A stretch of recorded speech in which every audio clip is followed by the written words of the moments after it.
and we've given him some sites. We cannot give him all the sites, but I know that this is ongoing. The search is ongoing. So whether your area's name is there or not, it is ongoing. And I think if you inform them, they will put it on paper, list it, and then make further research on that. And if it qualifies, automatically it will be part of the sites. Honorable Speaker, I think some of the places are already mentioned, but I know in Sudukova there is a Nema Kolong, which is more than 100 years. There is also a Colomba, but that one is now buried, but it's old. There is also a cultural site which is not being used now unless people get angry. They will go there. If you steal their thing and they are angry, they will go there for you to return their property. So we know there is a Mongo Park resting places on the river sides. And I think the Honorable Minister is aware that youths are very active in culture. There is this Mongo Park site at Same, in Same Karantaba riverside. And they were very much interested in developing it so that they could preserve it and even use it for an ecotourism camp. I know Mongo Park also rests, as you said, in Fatatenda. There's another site there, and other sites. So when it comes to the ships or vessels that were drowned in the sea, we know there is a Lady Delham, Lady McBride. Lady Wright, I actually used to ride on that one when I was a kid, coming to school and going back to holidays. And Lady Chilwell is of a recent one.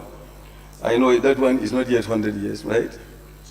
But we also know other sites like Kenikeni Jamel. The Kenikeni Jamel is in Gunjur, another one is in Khartoum. In fact, I visited them twice. So they are very popular ones. People are still going there, just like I tell you about the site in Sudukova. When they get angry or get that you trouble them, they take you there. Honorable Speaker, this convention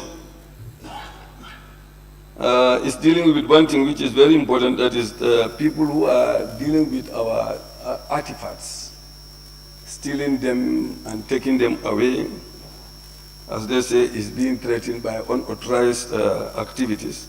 We may not know, because we don't have the capacity sometimes to, and if this type of law is not in place, you will see them doing it, but you will not take any action. So that's the importance of this. We may not also have the technology, but with this cooperation between other like-minded countries, the possibility of having those technological equipment to be able to unearth some of these artifacts is there. Honorable Speaker, also, one thing that is good is that, this convention will help us not to allow anybody to commercialize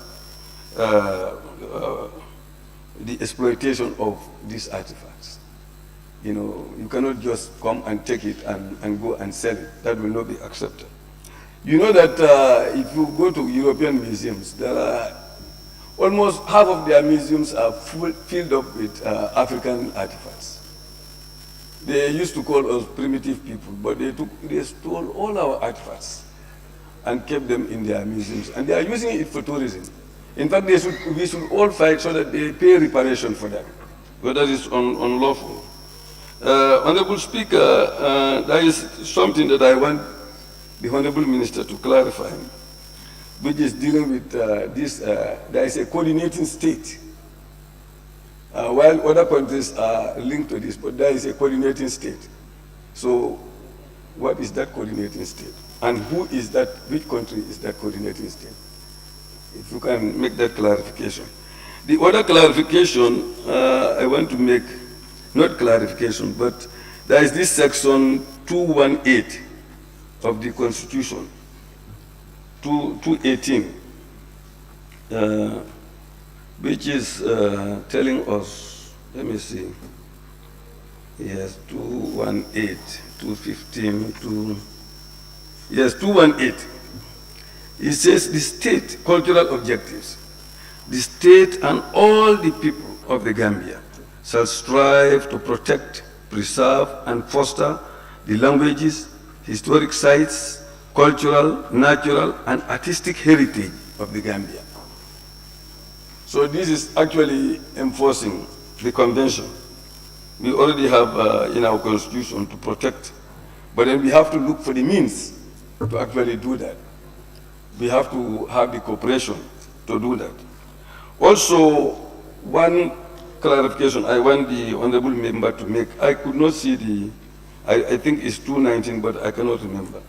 The National Assembly is not supposed to ratify any agreement which can derogate the sovereignty of the Gambia.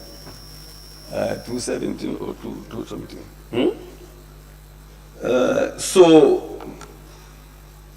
just to convince us that we are not doing something wrong, you can clarify that also. Apart from that, Honorable Speaker, I think this is a laudable motion or convention that will definitely go a long way to reactivate so many things that are lying down.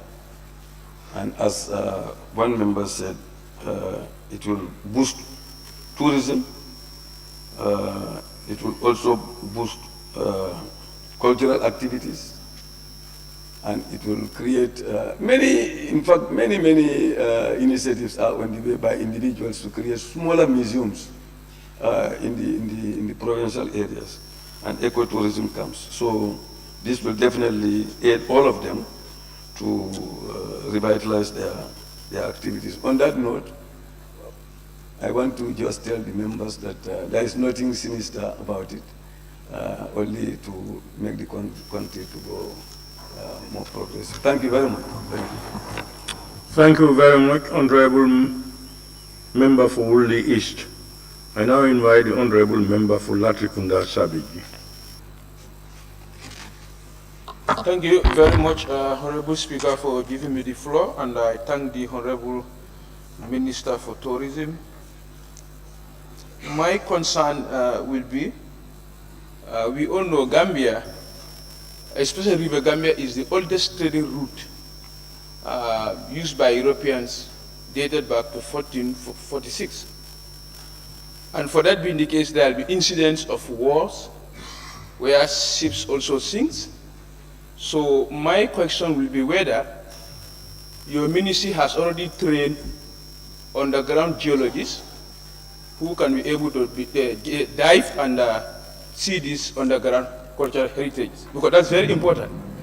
If we don't train our own divers, at the end of the day, we are at the mercy of the international divers, as it is happening to our petroleum sector.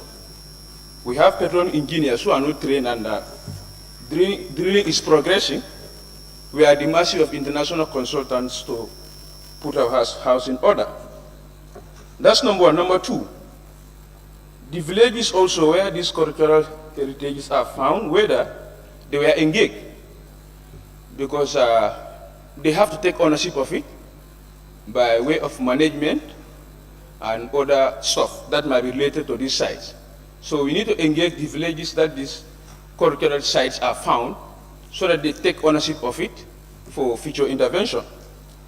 Number three, where also Ministry of Education is involved, so that we try to change our curriculum, because students need to understand what are underground cultural heritage, so that it can be inculcated into our curriculums from basic school up to high school level. Students need to appreciate the importance of this thing, underground cultural heritage.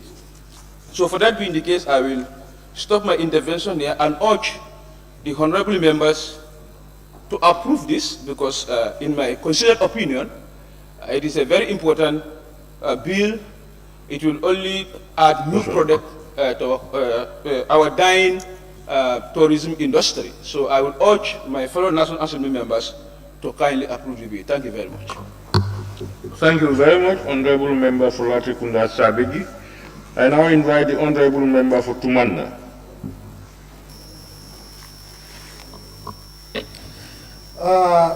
Thank you very much, Honorable Speaker. I think I have to be very quick in registering my appreciation to this convention. The ratification and convention of the consideration and ratification of the convention on the protection of the underwater cultural heritage. This is very, very important as far as I understand, because our heritages are very, very important to our present day. And we will have a lot of resources out of them, a lot of benefits, as the Honorable Minister rightly stated. I would definitely thank the ministry on behalf of my constituency, which is Tumanna, for coming up with this initiative.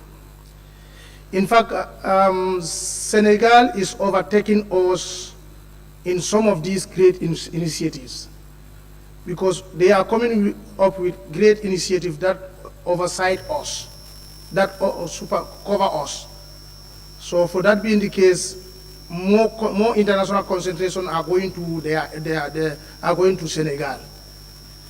Therefore, if the ministry is coming up with this great initiative, I think that is going to neutralize that challenge. So NCAC also, under the leadership of Dr. Cisse, we will say thank you very much for working with your line ministry to come up with this initiative, because there are a lot of benefits attached to it. Revival of our old river crossing points, which is the tenders. That is very, very important. In our, though I may be too young, but in our early days, sometimes we even go to our crossing point to catch the glimpse of the boats that are passing. So the river was well used. It was used for transporting people. It was used for transporting goods. So because of this initiative, we will definitely have an opportunity to travel using our river. The tenders like Pirai tender and Basse tender, and of course Fata tender, those were very, very lively sites, because there were a lot of activities taking place in those places during our early time, or even well before we come to this world. So definitely speaking, I think we should not waste any time to give our blessing to this convention.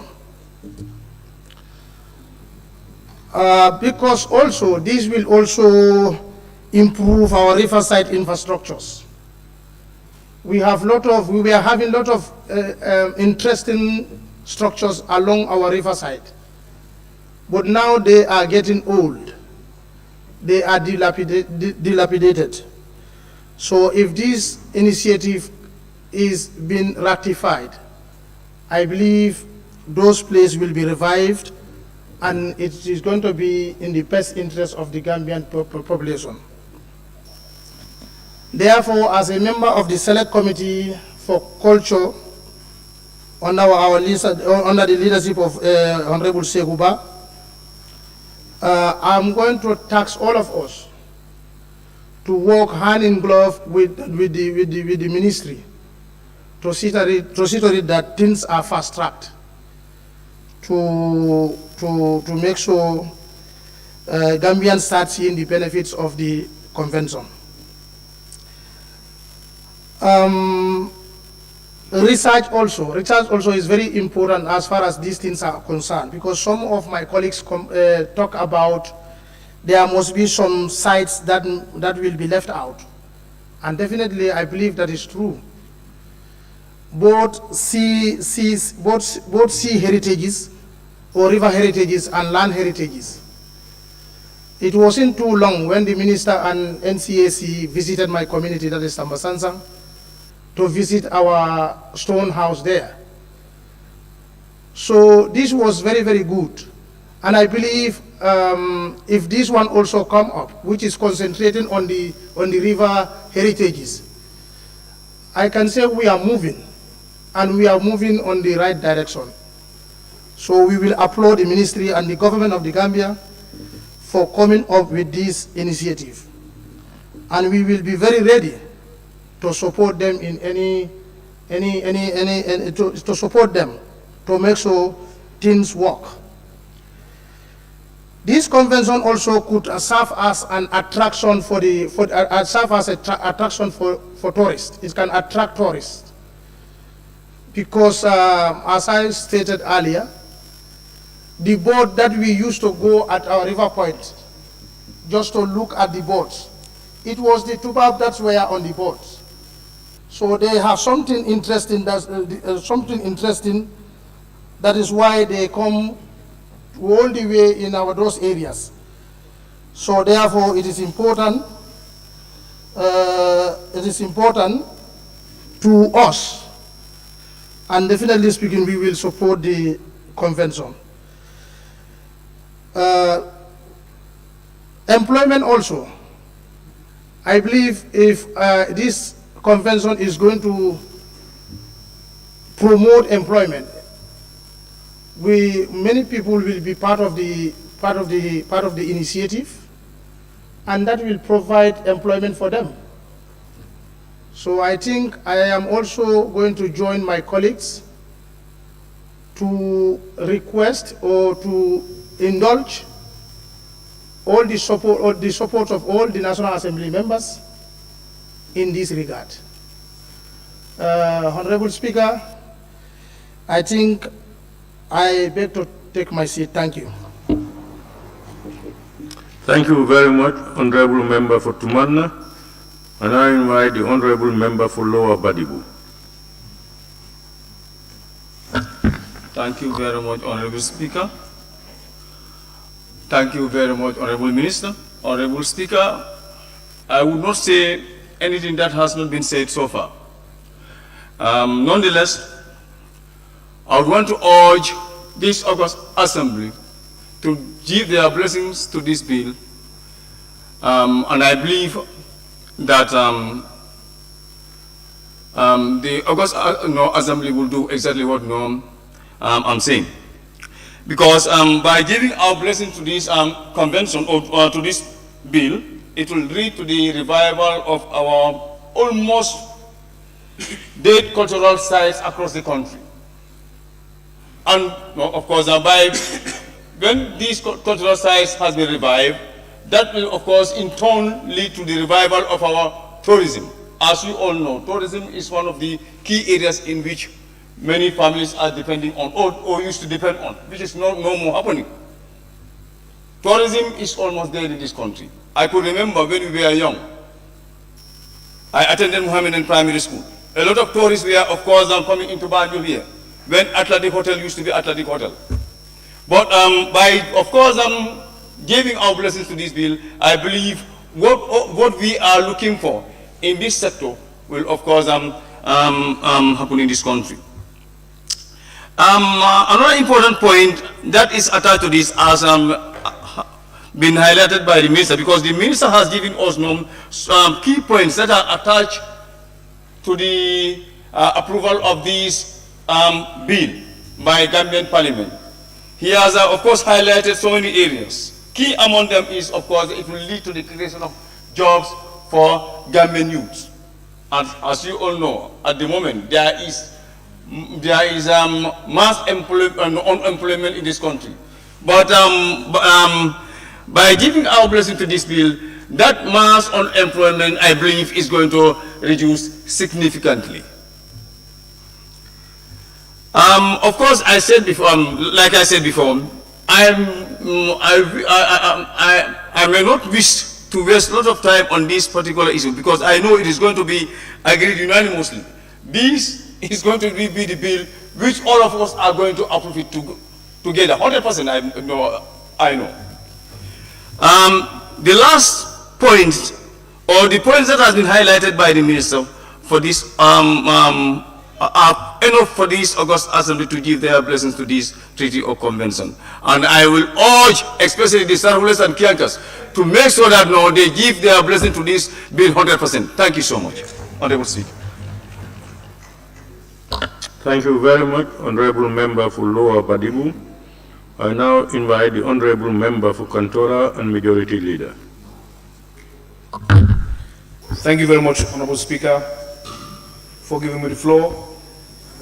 Before going further, I think it's very appropriate to remind ourselves what you have before us is not an agreement, neither a bill. Members continue interchanging these words that support the bill, support the agreement. What is here before us here today is a convention. Therefore, member for Woolly did mention an agreement, but indeed it's a convention. And of course, member of Letokunda Savage, my friend, also asked the members to support the bill. We're dealing with the convention. Having said that, I want to agree with the member of Letokunda Savage that indeed it's gratifying to know that River Gambia was one of the oldest rivers that were used by Europeans during the transatlantic slave trade. Even prior before that, dated back from 1446, River Gambia has been used frequently by the Europeans.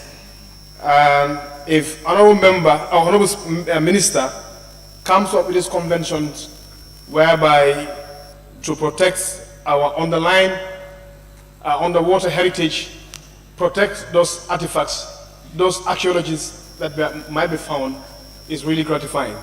So I want to use the opportunity to thank honorable minister and also the NCNC for coming up with this initiative. In addition, it is also gratifying to this August Assembly for us to know that we are blessed to have this river, and this river has been so much, in fact was the busiest up to in the mid of 1800. That tells us that there are significant transactions or significant movement that really occur in River Gambia. And unless we forget, protecting and sharing our this cultural heritage, it's a direction in the right path. As member of Woolly East has alluded, that it's important for us to discourage people's coming to Africa, steal our artifacts and go and try to market them in order to resist. And also understanding and protecting these cultural artifacts gives us a historical background of who we are. It proves or provides our identity as people in Africa. Your culture has nexus. Your culture reflects your identity. So in that preservation, we are really trying to make sure that our cultural heritage demonstrates the people we are. It gives us our unique identity as African in various regions. That is why if you see someone coming from East Africa, it's very easy for you to detect and determine that this person is from East Africa. Why? The culture